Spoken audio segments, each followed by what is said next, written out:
नमस्कार, आप देख रहे हैं लोकतंत्र। मैं हूं आपके साथ अक्षय। उत्तर प्रदेश की योगी सरकार ने मनमानी करने वाले बिल्डर्स पर शिकंजा कसना शुरू कर दिया है।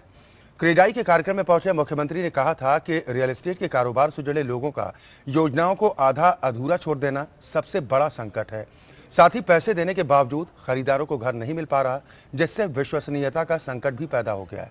सरकार ने संवाद से बात न बनने पर सख्त कदम उठाने की चेतावनी दी, जिसके बाद अब शिकंजा कसना भी शुरू हो चुका है। बड़े बिल्डर ग्रुप आम्रपाली पर योगी सरकार ने बड़ी कार्रवाई करते हुए दादरी तहसील का 4 करोड़ लेबर सेस न चुकाने पर आम्रपाली ग्रुप के 2 बड़े अधिकारियों को गिरफ्तार कर लिया।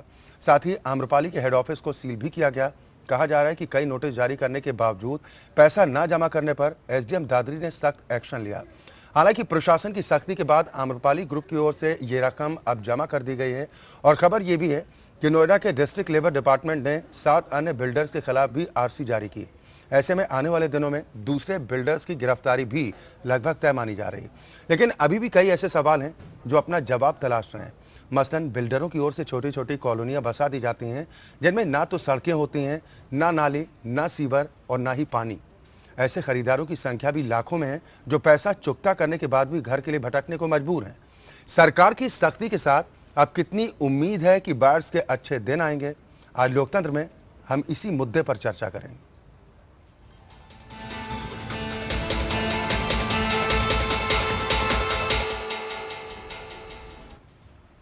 मुख्यमंत्री योगी आदित्यनाथ की बिल्डर्स को कड़ी कार्रवाई की चेतावनी देने के दूसरे दिन यानी कि मंगलवार को नोएडा में आम्रपाली ग्रुप के 2 अधिकारी गिरफ्तार किए गए। एसडीएम की छापेमारी में आम्रपाली के सीएमडी अनिल शर्मा के दामाद और ग्रुप के सीईओ ऋतिक सिन्हा और निदेशक निशांत मुकुल को गिरफ्तार किया गया। मामला दादरी तहसील के 4 करोड़ रुपए लेबर सेस के बकाये का है। हालांकि इस रकम को जमा कर दिया गया।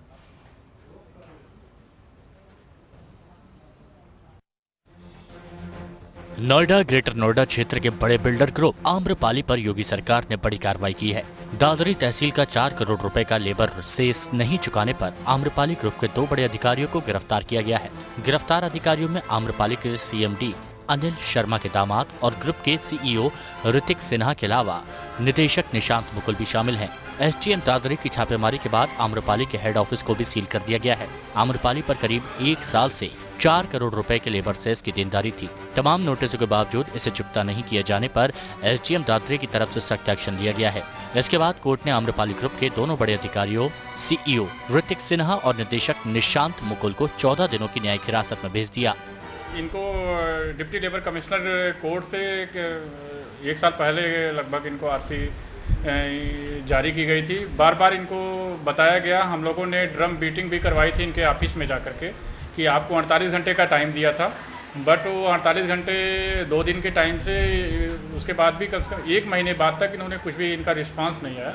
तो उस रिस्पांस ना आने की वजह से फिर इन पे लीगल एक्शन हम लोगों को करना पड़ा। बताया जा रहा है कि ग्रेटर नोएडा में बायर्स को समय से फ्लैट नहीं देने पर आम्रपाली के सीएमडी अनिल शर्मा के खिलाफ भी एफआईआर दर्ज हुई है। नोएडा के डिस्ट्रिक्ट लेबर डिपार्टमेंट ने करीब 7 अन्य बिल्डर्स के खिलाफ भी आरसी जारी कर रखी है। ऐसे में आने वाले दिनों में दूसरे बिल्डर्स की गिरफ्तारी लगभग तय मानी जा रही है। आम्रपाली ग्रुप के अधिकारियों पर कार्रवाई के बाद लोगों को अपनी परेशानियों के हल होने की उम्मीद जगी है। लेकिन लोगों का यह भी सवाल है कि जब सरकार का आम्रपाली ग्रुप पर बकाया था तब कार्रवाई हुई, लेकिन जब लोग अपनी परेशानी के लिए सालों से संघर्ष कर रहे थे उस पर सरकार ने कोई कार्रवाई नहीं की। बहरहाल अब देखना यह है कि आगे सरकार आम्रपाली ग्रुप को लेकर मिल रही शिकायतों पर क्या कदम उठाती है। कैमरा पर्सन सिद्धार्थ के साथ योगेश सोमकुंवर, एपीएन नोएडा।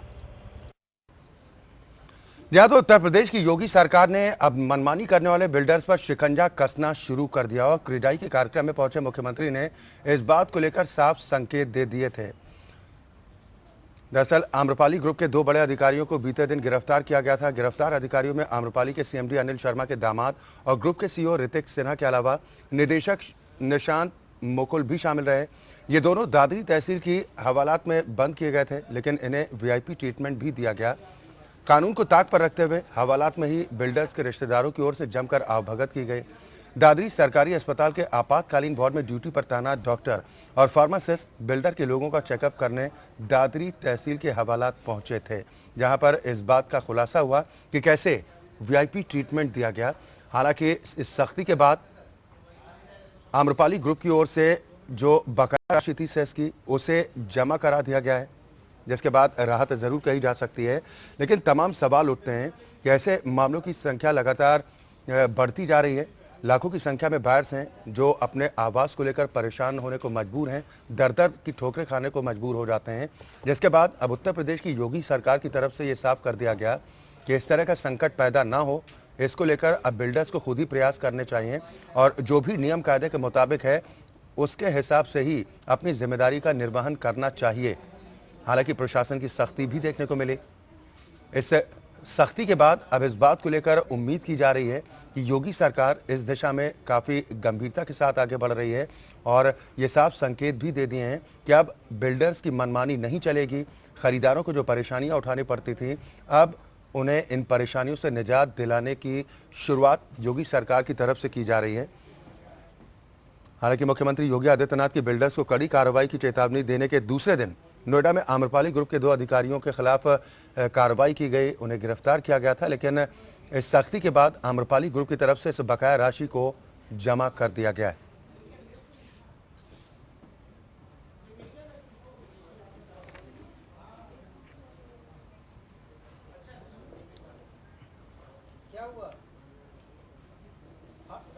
जहां तो इस तरह की कार्रवाई के बाद अब ये इस बात को लेकर उम्मीद भी बन रही है कि अब ऐसे बिल्डर्स के खिलाफ सरकार सख्ती के साथ कार्रवाई करने का मन बना चुकी है जो मनमानी करते हैं, जो नियमों के खिलाफ जाकर लोगों के साथ धोखाधड़ी करते हैं। आज इसी विषय पर हम चर्चा करेंगे। सभी खास मेहमान हमारे साथ जुड़ गए हैं। सबसे पहले अपने दर्शकों की मुलाकात अपने आज के मेहमानों से। मेरे साथ नोएडा से 3 खास मेहमान हैं। प्रदीप गुप्ता जी हैं, आप निदेशक हैं जियोटेक होम्स प्राइवेट लिमिटेड के। अन्नू खान जी हैं, आप अध्यक्ष हैं निफोमा के। साथ ही जितिन शर्मा हैं, आप रियलिटी एक्सपर्ट हैं। लखनऊ से 2 खास मेहमान हैं। राकेश त्रिपाठी, आप प्रवक्ता हैं भारतीय जनता पार्टी के। साथ ही उदयवीर सिंह जी हैं, आप प्रवक्ता हैं समाजवादी पार्टी। बहुत स्वागत है आप सभी मेहमानों का हमारे साथ इस कार्यक्रम में शामिल होने के लिए। शुरुआत जितिन मैं आपसे करना चाहूँगा। मनमानी करने वाले बिल्डर्स पर अब सख्ती की बात जिस तरह से योगी सरकार कर रही है, कितना प्रभावी ये कदम देख रहे हैं होगा? देखिए, एक प्रभावी कदम है और इस तरह के और भी कदम उठाए जाएंगे फ्यूचर में। जिस तरह की दिक्कतें, जिस तरह की परेशानियां आज बायर्स फेस कर रहे हैं, वो अगर उसके तहत देखा जाए तो ये बहुत छोटा एक कदम है। इसमें अभी इतने, अब हर हफ्ते अगर आप जाकर देखें, शनिवार रविवार को अगर आप नोएडा में जाकर देखें तो तमाम जगह जो है जो बायर्स हैं वो कहीं पर धरना दे रहे हैं, कहीं पर मतलब इतना ज़्यादा लोग इस वक्त परेशान हैं। और मुद्दा क्या है कि उनके जो वादे उनके साथ किए गए वो पूरे नहीं किए जा रहे हैं। मकान उनको टाइम पर नहीं दिया जा रहा है। आज वो पूरा पैसा अपना जो हार्ड अर्न मनी है वो बिल्डर को देकर बैठा है, वहीं वो रेंट भी दे रहा है, वहीं पर वो EMI भी पे कर रहा है। तो ये सब समस्याएं हैं जो जिसका निवारण होना जरूरी है, जिसके लिए सरकार को सख्त होना पड़ेगा ही। ठीक है, राकेश त्रिपाठी जी, मैं आपसे जानना चाहूंगा, इसे संकेत के तौर पर देखना चाहिए उन बिल्डर्स को जो मनमानी करते हैं कि अब सरकार इसी तरह सख्ती बरतेगी? देखिए अक्षय जी, एक बात बिल्कुल स्पष्ट है कि हमारी सरकार जब बनी है तब से हमने कहा है कि सरकार में लोक महत्वपूर्ण है, उपभोक्ता महत्वपूर्ण है। निर्माताओं की जो भी समस्याएं हैं उन समस्याओं का समाधान हम करेंगे, लेकिन हमारे लिए लोक महत्व का केंद्र है। यदि उपभोक्ताओं को समस्या है तो उस समस्या का समाधान होना चाहिए किसी भी स्थिति में। हम किसी को भी मनमानेपन की छूट नहीं दे सकते हैं। अगर किसी ने नियमों का उल्लंघन किया है, किसी ने अगर कोई बड़े बड़े दावे और वादे करके किसी को जो है एक भ्रमजाल फैला करके किसी से कोई योजना दिखा करके अगर पैसे ले लिए हैं और उसको वो योजना अगर नहीं पूरी करके दे रहा है तो सरकार मूक दर्शक नहीं बनी रहेगी। सरकार अपनी भूमिका का निर्वहन करेगी और सरकार ने अपनी भूमिका का निर्वहन करना शुरू किया है। जहां जहां भी नियमों का उल्लंघन हुआ है उन नियमों के पालन कराने के लिए सरकार कठोरता से कार्रवाई करेगी। जिन टैक्सों का अब तक निर्माताओं की तरफ से नहीं जमा किए गए उन टैक्सों की कठोरता से वसूली करेंगे। उपभोक्ता के हित संरक्षण के लिए आवश्यक कानून बनाने की जरूरत है तो उत्तर प्रदेश की सरकार उस कानून बनाने की दिशा में भी आगे बढ़ेगी। रियल एस्टेट सेक्टर के लिए एक नया कानून आने वाला है, उस कानून में कठोरता के साथ उपभोक्ताओं के हित संरक्षित हो, इसके सारे प्रावधान किए जा रहे हैं। देखिए, हम बिल्डर्स के खिलाफ हैं, हम ऐसा नहीं कह रहे हैं। बिल्डर्स की समस्याएं यदि कोई जेन्युइन समस्याएं हैं जी। तो उन जेन्युइन समस्याओं का भी सरकार निराकरण करेगी, लेकिन उसकी कीमत किसी भी स्थिति में उपभोक्ता को न भुगतना पड़े, ये पूरा ध्यान हमारे लिए, प्राथमिकता हमारे लिए उपभोक्ता होंगे। उपभोक्ताओं को किसी भी कीमत पर कोई भुगतान न करना पड़े, उसके लिए सरकार हर कदम उठाने के लिए तैयार है और हमने उठाना शुरू किया है। उसका परिणाम आपको आज दिखाई दे रहा है। चलिए, बिल्कुल, यानी कि सरकार की तरफ से स्पष्ट कर दिया गया है। लेकिन राकेश त्रिपाठी जी, एक सवाल और उठता है। सरकार की तरफ से जो रियल एस्टेट एक्ट 2016 जो पारित किया गया था, जिसके बाद ये उम्मीद की जा रही थी, हालांकि कुछ बिल्डर्स को ऐसा भी लगा था कि कहीं खौफ की स्थिति ना बन जाए, और इस तरह की कार्रवाई के बाद क्या बिल्डर्स को डरना चाहिए कि उनके खिलाफ कहीं इस तरह की शिकायतों के बाद कार्रवाई ना की जाए, कि जो नियमों का पालन भी करते हैं? देखिए अक्षय जी, डरना उनको है केवल जो गलत कर रहे हैं, जिन्होंने भी हवाई योजनाएं दिखा करके बायर्स का पैसा डकारने का काम किया है, जिन्होंने नियमों को ताक पर रखा है, पर्यावरण को नुकसान पहुंचाया है, जिन्होंने भी बायर्स के हितों के साथ खिलवाड़ किया है, उनको डरना चाहिए। जो भी नियमों पर चल रहे हैं, जिन्होंने कानूनों का पालन किया है, जिन्होंने जो भी प्राधिकरण के या निगमों के जो नियम हैं, उन नियमों का पालन किया है, तो उनको किसी तरह से डरने की जरूरत नहीं है।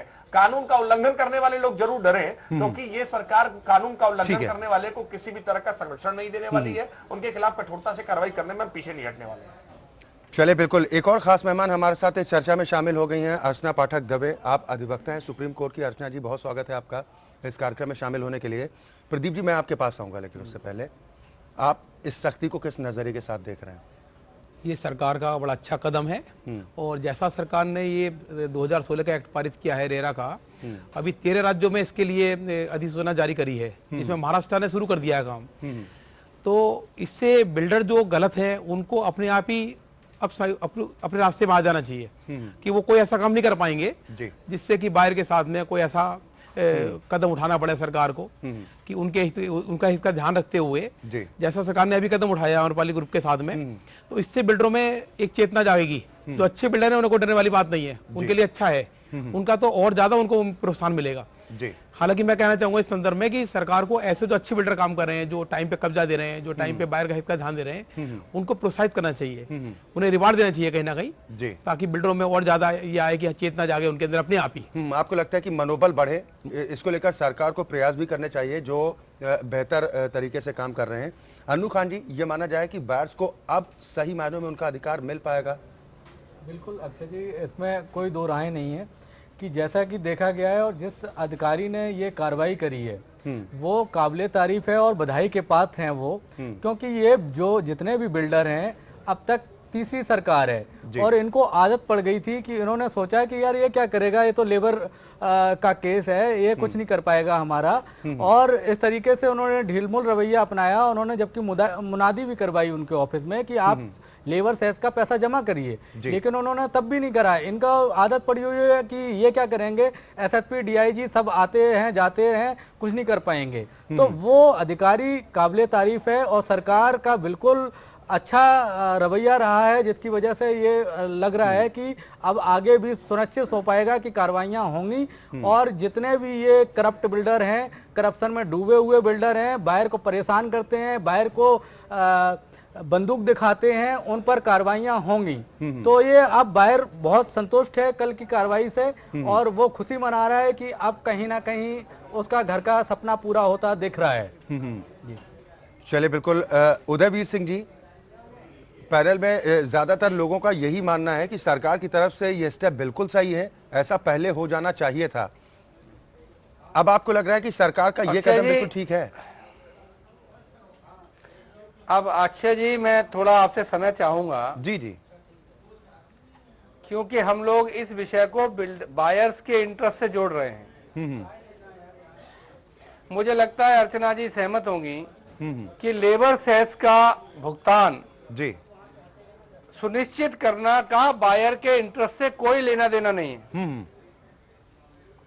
ये उसी तरह की रेवेन्यू रिकवरी थी जैसे मेरे ऊपर कोई बिजली का बिल बकाया हो इंडिविजुअली, और या मेरी कंपनी पे हो, या कोई और सरकार का टैक्स मुझ पे बकाया हो जिसे मैं दे नहीं रहा हूं, और वो डिपार्टमेंट रेवेन्यू डिपार्टमेंट को कहे कि इन पे हमारा इतना पैसा बकाया है। इस रिकवरी से और आज की कार्रवाई से बायर्स के इंटरेस्ट का कोई भी दूर दूर तक लेना देना नहीं है। जो लेबर सेस का रिकवरी होती है वो बहुत, जो भी आप बिल्डिंग बनाएंगे, ये पैसा कहाँ गया, ये पैसा कहाँ गया? ऐसे ही उन्होंने सर्विस टैक्स, कई बिल्डरों ने सर्विस टैक्स तक जमा नहीं करा है, इन्होंने लेबर सेस का पैसा खा गए। पैसा गया कहाँ? पैसा इंक्वायरी होनी चाहिए ना कि पैसा कहाँ है, इन्होंने लगाया ना। ठीक है, रिकवरी करे सरकार। ठीक है, बहुत समय आपके पास सुन लेना। खान साहब अब सुन लेते हैं। अरे बहुत समय आपके पास, सुन लीजिएगा। ठीक है उदयवीर जी, अपनी बात शुरुआत में इतने उत्साहित क्यों हो रहे हो? जो लेना देना है बायर्स का, वो इस बात से है कि उनको क्या डेट ऑफ पोजेशन बिल्डर ने दी है, और उस डेट ऑफ पोजेशन पे अगर वो उनको पोजेशन नहीं देता है तो उसको सरकार किन रूल्स के तहत पेनलाइज करेगी, वो रेरा लागू होने के बाद होगा जी। जहाँ रेरा लागू है वहां होगा।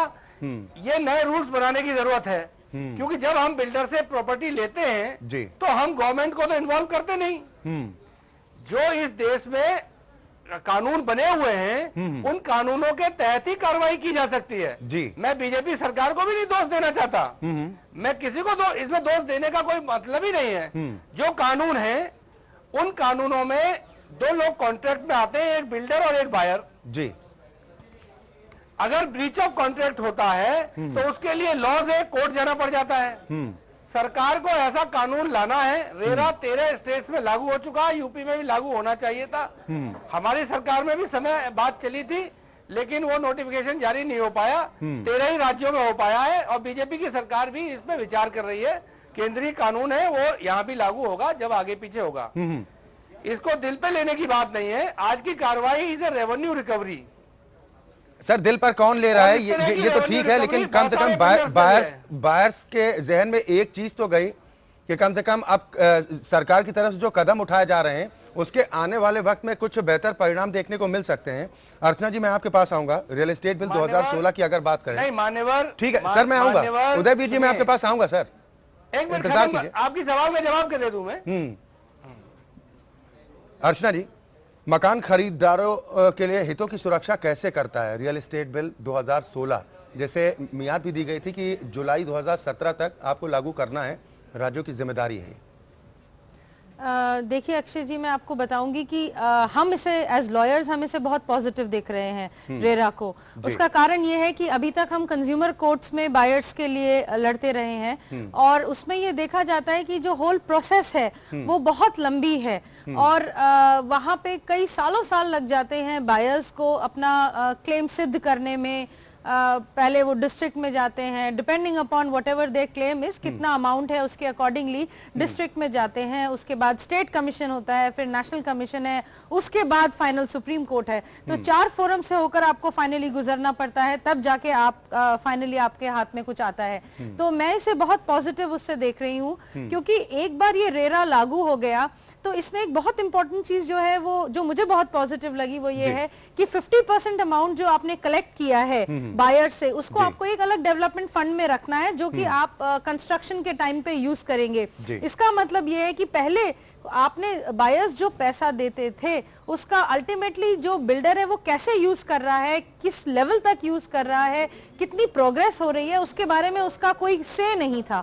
अब जब वो एक अकाउंट में अलग से जमा किया जाएगा तो ये कहना कि कई बार मार्केट फ्लक्चुएट हो गया तो पैसा नहीं है या दूसरे प्रोजेक्ट में लगा दिया, वो वाली जो चीजें हैं वो खत्म हो जाएंगी, क्योंकि आपका प्रोजेक्ट, इस प्रोजेक्ट के लिए आपने पैसा लिया है वो इसी में रहेगा, आप कहीं और उसे इन्वेस्ट नहीं करते थे जी।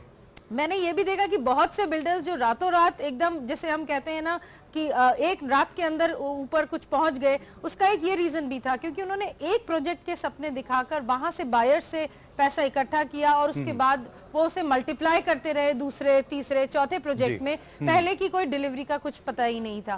तो मैं ये समझ रही हूँ कि हाँ थोड़ा स्लो हो रहा है। मैं स्टेट्स अगेन नाउ ये एक बार जब सेंटर ने इसको पास कर दिया है तो ये स्टेट्स के ऊपर है कि वो इसे तुरंत अपनी अपनी स्टेट्स में लागू करे।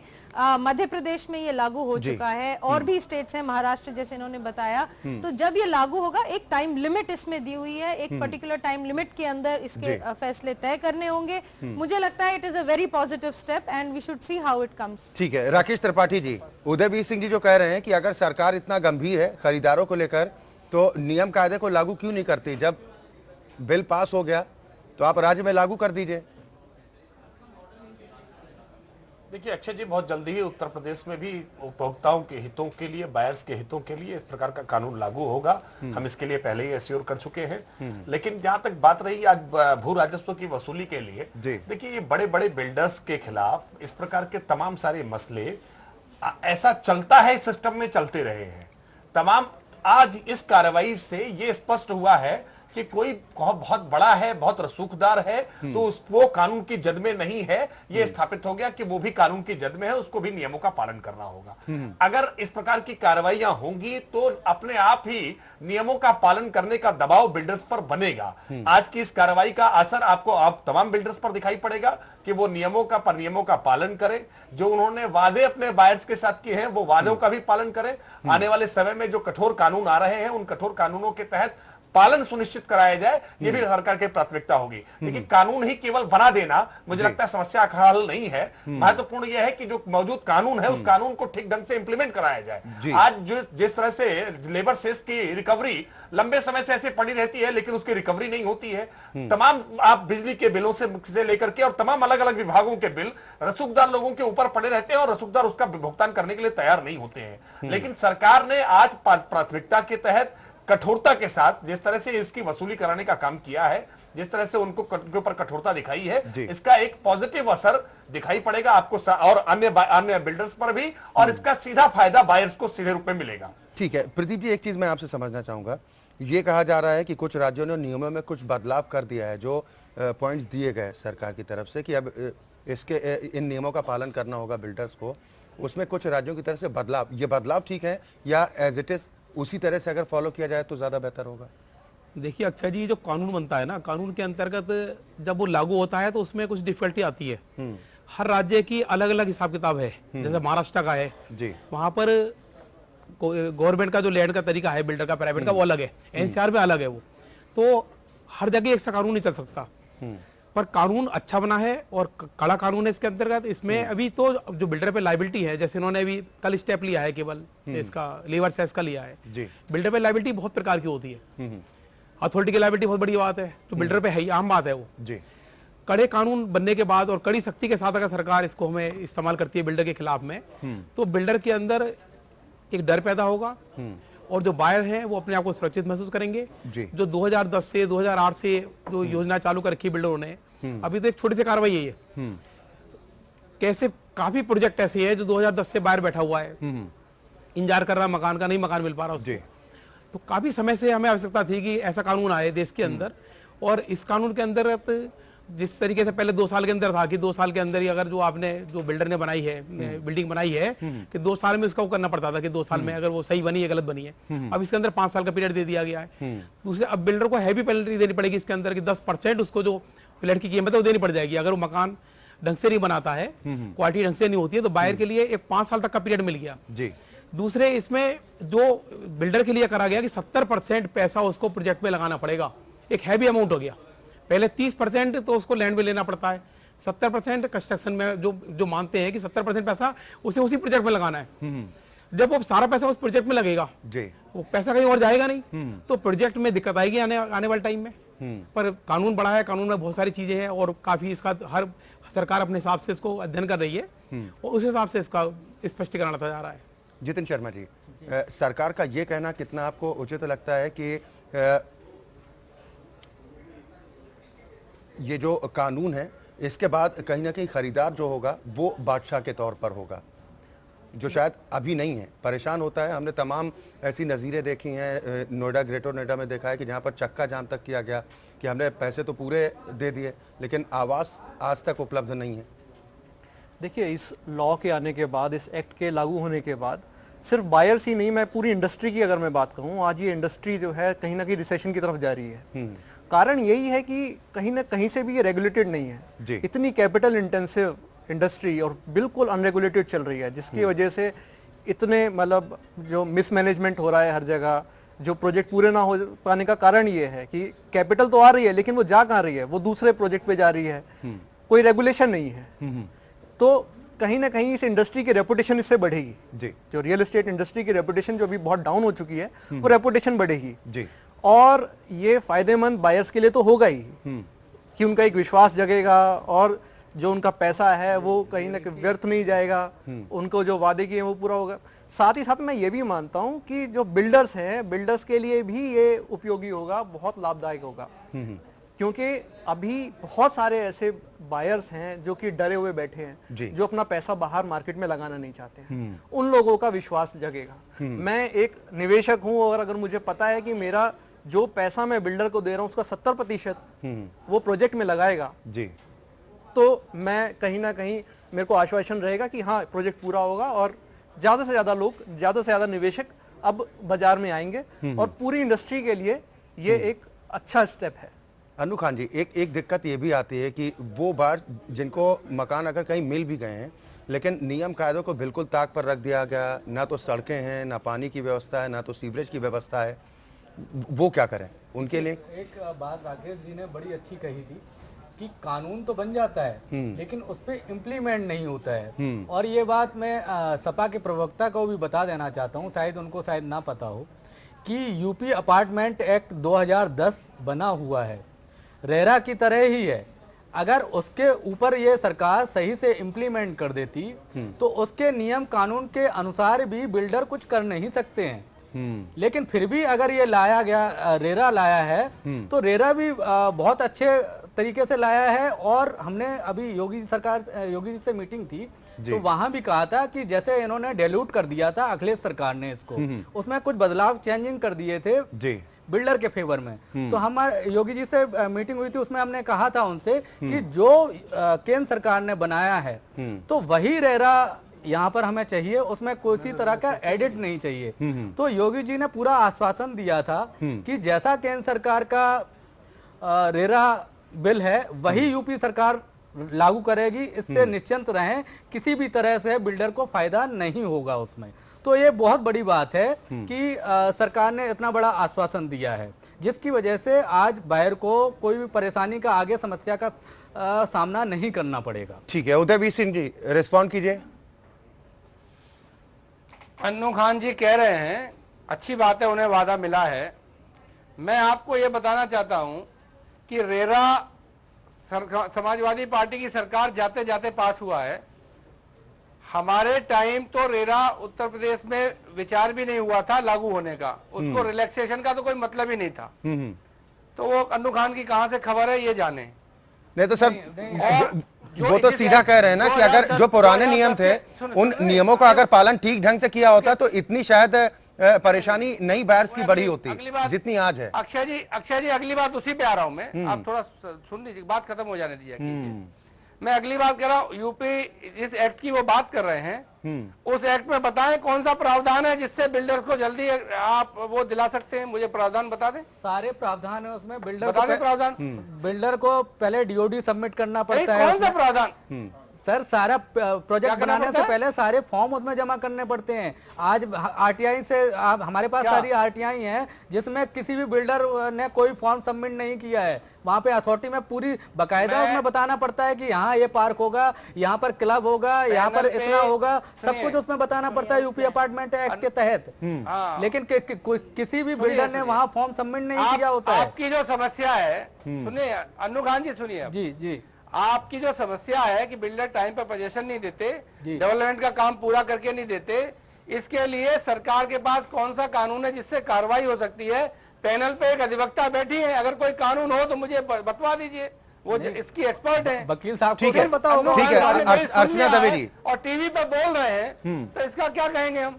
ठीक है, अर्चना दवे जी, कानून हो तो बताएं। ऐसा तो नहीं कि रेरा के पहले कोई कानून इस तरह का नहीं था कि आप मनमानी करते जाइए। हालांकि ये कहा जा रहा है कि अब रेरा लागू हो जाने के बाद काफी सहूलियत हो जाएगी। हुआ है, गाजियाबाद ने उसको लागू कर रखा था, यहाँ पे 2012 के बाद लागू किया गया ग्रेटर नोएडा और नोएडा अथॉरिटी में। क्यों किया गया भाई? उनको बिल्डरों को बचाने के लिए आपने बाद में यहाँ पर लागू किया गया 2012 में। क्यों किया था 2012 में? अरे भैया आपको इसका पता मतलब नहीं, आपको अनूप खान जी, हम तो इसका 2012 में ही सरकार में आए। सरकार, इसका मतलब आपको जानकारी थी। नहीं है कि वो यूपी उनसे अपार्टमेंट पूछ लो। एक्ट भी कोई कानून है। नहीं, आप सरकार में मुझे पूरी प्रवक्ता जानकारी है, है। आपको ये पता ही आपको नहीं है कि पता यूपी है, आप अपार्टमेंट किसको एक्ट बना represent हुआ कर है। रहे हैं? मुझे अर्चना जी, मुझे पूरी जानकारी है। 2012 में ही हम सरकार में आए, जब ये नोएडा, ग्रेटर नोएडा में लागू हुआ। 2010 चलिए, में उदयवीर जी, बसपा की उदयवीर जी, सरकार थी, आप आप भूल गए हैं। आपको लगता है कि अगर ये कानून आ रहा है इससे फायदा होगा, लेकिन सरकार को गंभीरता के साथ लागू करना होगा, लेकिन बायर्स के सामने किस तरह की दिक्कतें आती हैं वो भी हम आपको सुनवा देते हैं। आप जरा गौर कीजिए, आप सभी मेहमान, कि आम्रपाली ग्रुप के सीईओ ऋतिक सिन्हा और डायरेक्टर निशांत मुकुल की गिरफ्तारी के बाद आम्रपाली ग्रुप से फ्लैट खरीदने वालों की परेशानियां बढ़ गई हैं। पहले ही घर का पोजीशन ना मिलने और घर मिलने के बावजूद सुविधाएं उपलब्ध ना होने से परेशान ग्राहकों की आम्रपाली के दफ्तर में भी सुनवाई तक नहीं हो रही। तकरीबन पिछले 1 साल से कोई काम नहीं हो रहा है। जैसा कि मालूम है आपको कि यहाँ तकरीबन 1309 घर हैं, जिसमें से सिर्फ 400 का ही पोजीशन मिला है। 800-900 घर अभी ऐसे पड़े हुए हैं जिसमें कोई काम नहीं हो रहा है। जो लोग यहाँ रह रहे हैं वो भी मजबूरन रह रहे हैं। यहाँ पर बेसिक फैसिलिटीज़ जो होनी चाहिए वो नहीं है। फायर फाइटिंग सिस्टम नहीं है, लिफ्ट्स की सुविधा नहीं है, जहाँ लिफ्ट्स हैं वो चलती नहीं है। इसमें कोई सीवरेज सिस्टम नहीं है। सारा का सारा सीवरेज निकल कर बेसमेंट में एक्यूमुलेट हो रहा है, जहाँ से बहुत टॉक्सिक गैसेस भी निकलती हैं। जो बेसिक कम्युनिटीज़ है, जैसे लिफ्ट है, वाटर, सबसे बड़ा हर सुबह उठ के देखेंगे कि कोई ना कोई टावर में वाटर नहीं है, क्योंकि only one pump is working, एक ही पंप है। बिजली को भी लेके बहुत सारी प्रॉब्लम्स हुई। उनके कुछ पार्ट्स था वो रिपेयर नहीं करवाते हैं, प्रॉपर उनको मेंटेन नहीं करवाते हैं। इतनी बड़ी सोसाइटी है, सबसे बेसिक फायर फाइटिंग का यहाँ पे कुछ भी नहीं है। एक बार जब आदमी रहने लगता है तो कुछ बेसिक चीज़ों की ज़रूरत होती है। पानी हो गया, बिजली हो गई, सीवेज सिस्टम हो गया, ठीक है। अगर ये ना हो तो फिर ये रहना मुश्किल है। तो जब इन्होंने पोजीशन दिया इन फ्लैट्स का, तो उसके साथ ये सुविधाएं भी देनी चाहिए थी। बिल्डिंग है, स्ट्रक्चर है, नीचे पानी इतना भरा हुआ है -2 में। कल अगर इसका कुछ हो गया तो ये पूरी बिल्डिंग ही ख़त्म हो जाएगी। तो पहले तो हमें अपनी लाइफ को तो देखें। अथॉरिटी और डेवलपर पूरे मिले हुए हैं, मैं आपको सही बताऊँ 100% मिले हुए हैं और कुछ नहीं करते हैं। अथॉरिटी वाले भी बस खाना पूर्ति करके यहाँ इंस्पेक्शन किया, बस चल दिए। फ्लैट है हमारे 3 साल हो गए और हमें कोई फ्लैट नहीं मिला। पैसे हमने पूरे दे रखे हैं यहाँ। तो पिछले साल आई थे तो मुझे उन्होंने बताया था कि 17 जून में आपका पोजीशन होगा, और तो मैं वही अभी तक कोई इन्फॉर्मेशन नहीं गई। या तो ये वो खरीदार है जिन्हें आवास तो मिल गया, लेकिन सुविधाएं किस तरह की मिली ये आपने सुना। सभी खास मेहमान हमारे साथ जुड़े हुए हैं। उदयवीर सिंह जी, कुछ कहना चाहेंगे? हाँ, निश्चित तौर पे मैं आपसे पहले भी कह रहा हूं कि सख्त कानून की जरूरत थी, और रेरा जब लागू होगा और उसमें कुछ मॉडिफिकेशंस की जरूरत अगर पड़ेगी स्पेसिफिक, तो वो भी सरकार को समय समय पे करना चाहिए। मैं सिर्फ ये कह रहा हूं कि एग्जिस्टिंग कानून जो थे वो पर्याप्त नहीं थे, वरना लोग, सरकारें काम करती, सरकारें काम नहीं करती तो उनके ऊपर कोई ना कोई लोग कोर्ट जाते, कोर्ट से कराते।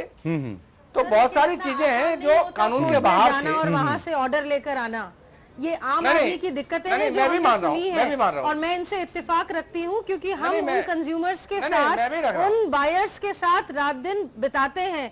कोर्ट्स में, कंज्यूमर कोर्ट्स की अब तक जो हालत थी, आज अगर कोई तारीख लगी है, अगली तारीख 6 महीने बाद होगी। आप बताइए, अगर आप कहीं पे इस तरह से फ्लैट लें और आपको इस तरह से तारीख मिलती जाए और आप बिल्डर को कोई नुकसान नहीं हो उसमें, तो आप बताइए आपको कैसा लगेगा।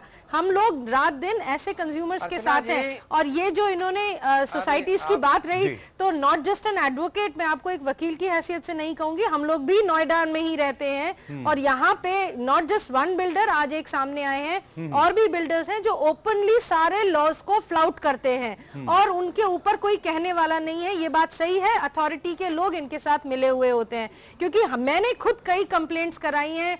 RWA के साथ मिलकर हम लोग कोशिश करते हैं कि किसी तरह से जो गलत काम हो रहे हैं उन्हें सुधारा जाए, लेकिन सुनवाई नहीं है। और आपको बताएं, एक आम आदमी की अगर आप परेशानी देखें, तो आम आदमी का केवल ये काम नहीं है कि वो अथॉरिटी के पीछे भागता रहे, कोर्ट कचहरी के चक्कर लगाता रहे, वो अपनी दिनचर्या भी तो करेगा, वो अपने कामकाज भी तो करेगा। आप ये एक्सपेक्ट करते हैं कि जब आम आदमी के ऊपर आए तो वही जाकर सब चीजें करे।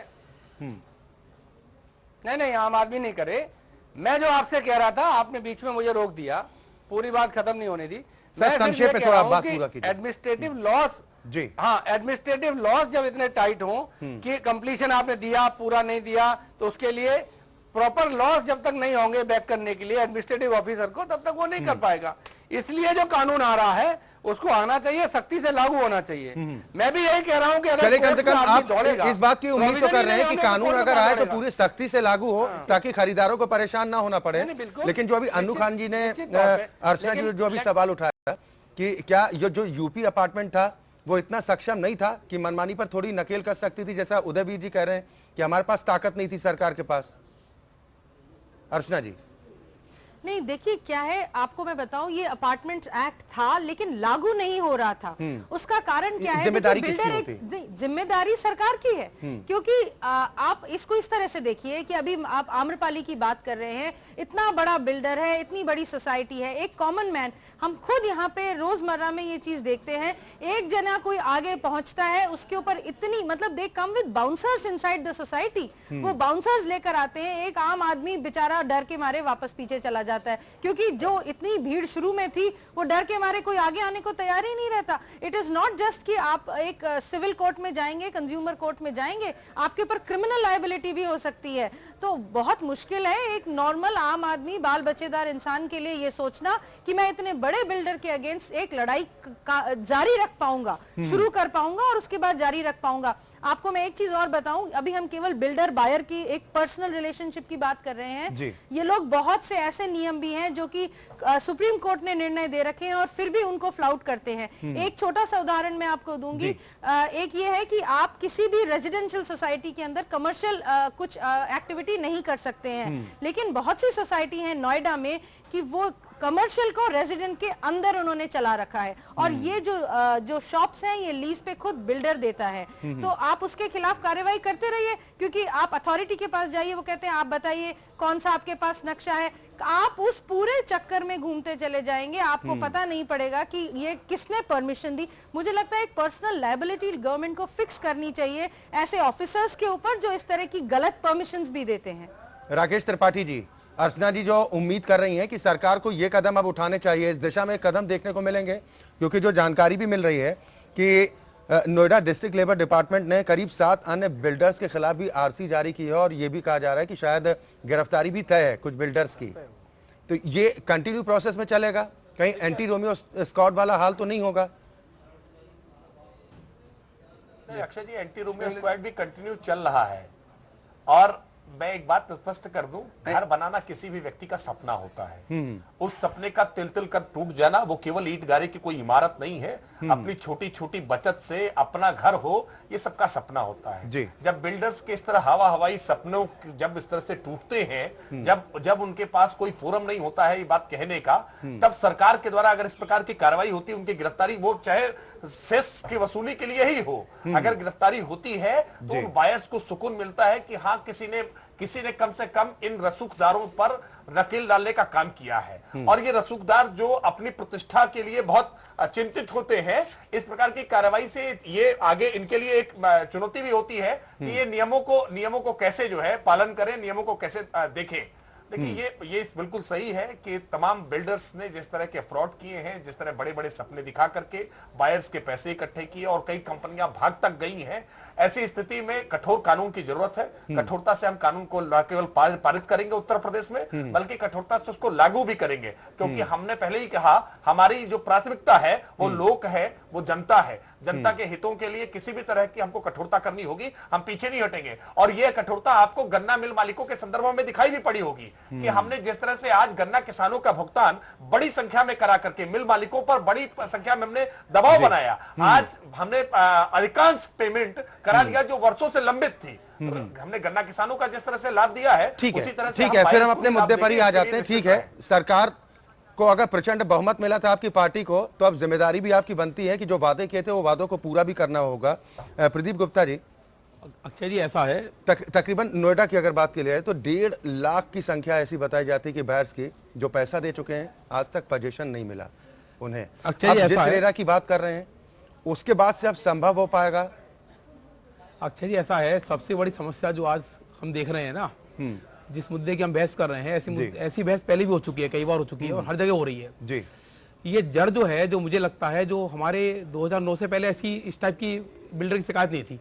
हुआ क्या है, जो उससे पहले गवर्नमेंट थी ना, जैसे आम्रपाली ग्रुप को या सुपरटेक को या गौड़ इंडिया लिमिटेड को, जो 100 200 एकड़ 300 एकड़ जो भूमि अलॉट करी गई है, जो हमारे रेरा ही बनाया है ना उन्होंने, रेरा के अंदर भी कोई लगाम नहीं है कि किसको कितनी लैंड देनी है। जो उस समय सरकारों ने अपने लाभ के लिए जो ये इतनी लैंड दे दी, जिसको उठा नहीं पा रही है, कितनी लैंड तो उन्होंने बेची है, कितनी लैंड छोटे बिल्डरों को बेची है। जो ये सिस्टम जो शुरू से बना हुआ था अथॉरिटी का, इसमें अथॉरिटी के अधिकारी भी मिले हुए थे, लैंड दे दी और लैंड एक्वायर नहीं करी। आज सारा बहस क्यों हो रहा है, बाहर क्यों परेशान हो रहा है, हम जड़ में नहीं पहुंचेंगे तो हम ये समस्या सॉल्व नहीं कर पाएंगे। ये पहले समस्या नहीं थी ना, आप 2009 से पहले देखिए, आप 2009 में प्रोजेक्ट शुरू हुए, 2.5 साल हड़ताल रही, किसानों का आंदोलन रहे, जगह जगह हो रहे, तो बिल्डर का काम रुक गया। 2013 में फिर शुरुआत हुई है। तो जो 7 साल 8 साल प्रोजेक्ट लेट हुए हैं, जैसे अभी अर्चना जी ने कहा था कि मूलभूत सुविधा नहीं मिल रही, बायर थक चुका है, फ्लैट लिए बैठा है 7 साल से 8 साल से, उसको आज मकान मिलेगा एकदम जाके रहेगा वो बिना सुविधा के भी। तो यहाँ पर बायर भी समझौता कर रहा है, यहाँ बिल्डर भी कई जगह कर रहा है, कई हर बिल्डर गलत नहीं है, कुछ बिल्डर इस जाल में फंस चुके हैं। भाई बिल्डरों पे आज जो शिकायतें आ रही हैं, आम्रपाली पे क्यों आ रही है, सबसे ज्यादा लैंड आम्रपाली ली इस समय बेंजी सरकार के अंदर। तो ये एक तो यहाँ रोक होनी चाहिए सरकार को कि जो भी सरकार है, नहीं हितों का, सभी के हितों का ध्यान रखा जाना चाहिए। अगर हम बायर्स की बात कर रहे हैं तो बिल्डर्स भी अगर नियम कायदों का पालन करते हैं तो उनके हितों की भी रक्षा होनी चाहिए, इस बात में कोई वो नहीं है। क्या जितिन शर्मा जी, आपको लगता है कि अगर रेरा पूरी तरह से लागू होता है तो डरने की जरूरत है बिल्डर्स को जो नियम कायदों का पालन कर रहे हैं? डरने की कोई जरूरत नहीं है। और जैसा कि अभी ये बात हो रही थी कि रेरा आ रहा है, थोड़ा सा डाइल्यूटेड हो रहा है यूपी के अंदर, तो उसमें भी बहुत ज्यादा चिंतित होने की जरूरत नहीं है। जैसे दूसरे रेगुलेटर्स भी हैं, जैसे टेलीकॉम के अंदर ट्राई है, तो ऐसा नहीं कि वो पहले दिन ही उन्होंने जो है पूरे कानून एक जो आ गए वो अब कभी चेंज नहीं हुए जी। टाइम टू टाइम वो कानून चेंज भी होते हैं, जैसे जैसे इंडस्ट्री का जैसे जैसे टाइम बदलता है, जैसे जैसे उसमें चेंजेस चल रहे होते हैं, उस हिसाब से वो चेंजेस भी हो सकते हैं। तो और दूसरी बात, डरने की इसमें किसी को कोई जरूरत नहीं है। हाँ, डरने की उनको जरूरत है जो कि सही नहीं करना चाहते हैं। जो लोग सही कर रहे हैं उनके लिए तो और अच्छा है। आज बहुत सारे ऐसे बिल्डर हैं जो बहुत अच्छा काम कर रहे हैं, लेकिन इतना नेगेटिव माहौल है चारों तरफ कि जिसके कारण वो लोग बिल्कुल छुप गए हैं। वो कभी आगे, आज नाम किसका, लोग किसका नाम जानते हैं, उन बिल्डर्स का नाम जानते हैं जो खराब कर रहे हैं, जो टाइम पे पोजीशन नहीं दे रहे हैं। लेकिन इसी बीच ऐसे भी बिल्डर हैं जो उन्होंने अपने सारे वादे पूरे किए हैं, बहुत अच्छे से टाइमली अपने। तो कम से कम ऐसे बिल्डर्स के अच्छे दिन आपको लगता है आएंगे? अगर बिल्कुल आएंगे, ऐसे बिल्डर्स के दिन बहुत बिल्कुल जरूर अच्छे दिन आएंगे।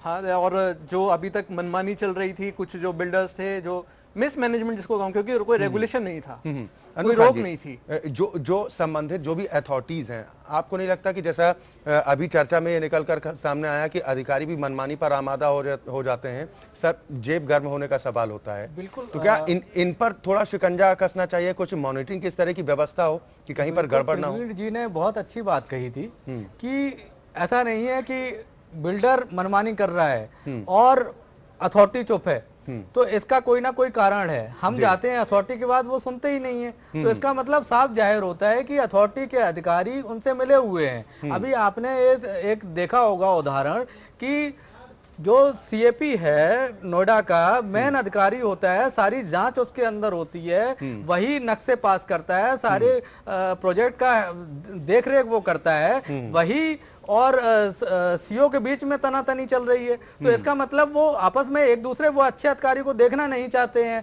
जो अच्छा अधिकारी आ जाता है तो उसको तुरंत ट्रांसफर कर दिया जाता है, उसकी बुराइयां होने लगती हैं। तो ये क्या कारण है? तो साफ जाहिर होता है कि अधिकारी और बिल्डर दोनों मिलके नेक्सस है जो ये चल रहा है, उसकी वजह से ही आज बायर जो परेशान है। बिल्डर के दफ्तर जब बायर जाते हैं तो सीधे वो सिर्फ यही कहता है कि आपको कोर्ट जाना है तो चले जाइए। अब बायर के पास इतना टाइम थोड़ी है कि वो नौकरी करेगा कि कोर्ट के चक्कर लगाएगा। क्या करे, नौकरी छोड़ दे वो, या तो कोर्ट के चक्कर ही लगा ले। तो ये सरकार को बहुत जिम्मेदारी से देखना पड़ेगा, समझना पड़ेगा कि जो कानून बना रहे हैं आप उसको इम्प्लीमेंट हो, और जो अधिकारी बैठे हुए हैं नीचे, सपोज करो कि सीओ साहब ने ऑर्डर दे दिया नीचे सीएपी को, सीएपी आगे फाइल पे साइन ही नहीं कर रहा है, आगे ही नहीं बढ़ा रहा है, कार्रवाई नहीं कर रहा है, नीचे के अधिकारी कुछ कार्रवाई नहीं कर रहे हैं और बाहर चक्कर लगा रहा है, रिप्रेजेंटेटिव उसके चक्कर लगा रहे हैं। तो ये देखना पड़ेगा कि कार्रवाई क्यों नहीं हो रही है। जितिन कुछ कहना चाह रहे थे। मैं यही कह रहा था कि रीरा आने के बाद इन्हीं सब चीजों से बहुत ज्यादा छूट, मतलब बायर्स जो हैं उस चीज से, क्योंकि बायर्स कहाँ अथॉरिटी के चक्कर लगाएंगे, उनको कहाँ पता है कि भाई किसके पास जाना है किसके पास नहीं जाना है। उसके बाद अधिकारी चेंज हो गया, पता चला उसकी नहीं वो मतलब बायर को फिर समस्या आ गई, तो ये सब चीजें खत्म हो जाएंगी। अब बायर को कहीं नहीं जाना, उसको सिर्फ एक रीरा की एक वेबसाइट रहेगी, वहां पर उसको सारी जानकारी जो भी इसको उचित जानकारी चाहिए उसको वहां पर मिल जाएगी। कोई शिकायत उसको दर्ज करनी है वो भी वहां की जा सकती है। तो ये अभी तक जो बिल्कुल जो ब्यूरोक्रेसी की वजह से और जो बहुत सारे तमाम पॉलिटिकल जो इंटरप्शन है, जो पॉलिटिकल जो है उसकी वजह से जो परेशानी झेल रहा था बायर ना, उस सब से अब वो निजात पा जाएगा। यानी आपको लगता है कि जो वेबसाइट के माध्यम से जो जानकारी मिलेगी इससे ट्रांसपेरेंसी बढ़ेगी और कहीं ना कहीं जो दोहरे संकट से, एक तो पहले पैसे दो और उसके बाद फिर कानूनी प्रक्रिया में उलझते रहो, इस संकट से बचेगी। उदयवीर सिंह जी, ठीक है? नहीं, मैं आपकी बात से सहमत हूँ और मैं ये कहना चाहता हूँ कि देखिए जो क्राइसिस आज है ये स्पेकुलेशन मार्केट की वजह से है। बहुत सारे इन्वेस्टर स्पेकुलेट करने लगे, फायदा होगा। बहुत सारे बिल्डर्स ये सोचने लगे कि इतना डिमांड बढ़ेगी, उसके हिसाब से उन्होंने बड़े बड़े लैंड्स ले लिए। तो राइट्स एंड रेस्पॉन्सिबिलिटीज दोनों साथ चलते हैं। बहुत सारे, देखिए ये पूरी एक साइकिल है, सर्कुलेशन पूरा सिस्टम है। अगर ये चलेगा तो सब ठीक चलेगा, और अगर एक जगह ब्लॉक हो जाएगा तो पूरा सिस्टम ब्लॉक हो जाएगा। नहीं तो ऐसी गुंजाइश क्यों रह जाती है? नहीं, आप ऐसी गुंजाइश क्यों उदयवीर सिंह जी कि जहां पर आपको पता है कि आगे आपने कहा कि पूरा काम प्रभावित हो जाता है, तो उसको लेकर कदम उठाने चाहिए ना? नहीं, कोर्ट्स की डिपेंडेंसी खत्म करके अगर आप एडमिनिस्ट्रेटिव डिसीजन होंगे तो चीजें फास्ट हो जाएंगी। जो रेगुलेटरी अथॉरिटी हो या कोई भी हो वो तुरंत निर्णय लेंगी। जो अर्चना जी कह रही हैं वो बात से मैं सहमत हूँ, लेकिन दिक्कत ये है जैसे हमने स्पेकुलेट करके एक किसी प्रोजेक्ट में 40% बायर्स ने बेचारों ने पूरा पेमेंट दे दिया, 60% पेमेंट लोग किस्त नहीं दे रहे हैं, उन पे इंटरेस्ट लग रहा है, तो 40% तो बेचारा सही चिल्ला रहा है। देखिए बिल्डर का इंटरेस्ट ये है कि बिल्डर टाइमली कंप्लीट करे और अपना पैसा ले और बाहर जाए। तो सर यही तो कहा जा रहा है कि आप नियम कायदा जो आप वादा कर रहे हैं, जो आप विज्ञापन में बातें कर रहे हैं, जो सब्ज़बाग आप सपने दिखा रहे हैं कि आपका घर ऐसा होगा वैसा होगा, जब ग्राहक अपने घर तक पहुंचता है। मेरी बात को आप समझने की कोशिश करें। 90% पैसे देके मेरी बात समझने की बैठे हुए हैं, तो बड़ी तादाद है ऐसे लोगों के। अनुखान जी, लाखों फ्लैट बायर हैं जो 2012-13 से बैठे हुए हैं, 95% पैसे वो बात देखिए इसमें जो नहीं वो सही है आपकी बात, क्योंकि आपके संपर्क में वो है जो बेके बैठे। अब उसने और दूसरी चीज उदयवीर जी 5 एकड़ जमीन पे पेमेंट ले रहा है, दे नहीं पा रहा है, तो उसका सिस्टम बिगड़ गया। उसको उतना ही लैंड लेना चाहिए था जितना लैंड वो प्रोजेक्ट कर रहा है। तो जो रेरा में चीजें हैं, जितना प्रोजेक्ट पैसा उसे डालना पड़ेगा उतना उसी प्रोजेक्ट में लगाना पड़ेगा, वो उसी सबको देखते हुए है। और अच्छा जी, सबसे बड़ी दिक्कत यहाँ पर क्या आई है कि यहाँ पर जो है इन्वेस्टर नहीं थे, ज्यादातर जो हैं एंड यूजर जिन्होंने घर का सपना देखा था उन्होंने फ्लैट लिए थे। आप कहते हैं कि इन्वेस्टर हैं, यहाँ पर जितने भी ज्यादा लोग हैं वो घर लेने के लिए उन्होंने लिया था, रहने के लिए लिया था, इन्वेस्ट करने के लिए नहीं लिया था, इसलिए ये सबसे ज्यादा दिक्कत आई है यहाँ पर। चाहे इन्वेस्ट करने के लिए भी लिया हो, पैसा तो आपका है, आप चाहे इन्वेस्ट करें चाहे रहने के लिए करें, उन्होंने ज्यादा कमाने के लिए पैसा दिया होता है। ठीक है अर्चना जी, एक रिएक्शन मैं आपसे जरूर चाहूंगा कि जैसा कि कुछ स्टेट्स के बारे में ये कहा जा रहा है कि शायद इसमें कुछ बदलाव किया जाना बेहतर होगा पहले ही, या पहले एज इट इज जो भी संशोधन हुआ है उसके मुताबिक ही नियम कायदे फॉलो करने होंगे सभी स्टेट्स को? जी, मुझे लगता है कि सेंटर ने जो पास किया है वो हमें लग रहा है कि वो एक पूर्ण रूप से अपने आप में बेस्ट है।